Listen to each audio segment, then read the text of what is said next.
Je dirais que dans notre métier, c'est les femmes qui nous ont amené le plus. Parce qu'avant, on couchait dans des dortoirs. Il y en a un qui arrive à 4 heures du matin, l'autre se levait à 6 heures, l'autre arrive à 2 heures du matin, il y en a un qui arrive à... On dormait pas, quoi, quand on était en dortoir. C'était pas possible, quoi.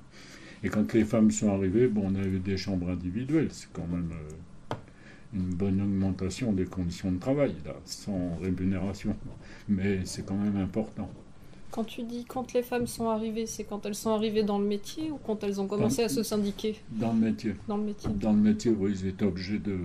On ne pouvait pas se laver ensemble, quoi. Donc ça ne nous aurait peut-être pas déplu, comme je dis, mais bon, c'est pas correct. Et c'est ce qu'on disait avec les copains, on disait à l'époque qu'on avait bien amélioré nos conditions de travail grâce aux femmes, quoi. Parce qu'avant, on considérait que c'était... Enfin, qu'est-ce qui faisait que les conditions de travail ne s'amélioraient pas en l'absence des femmes, en fait?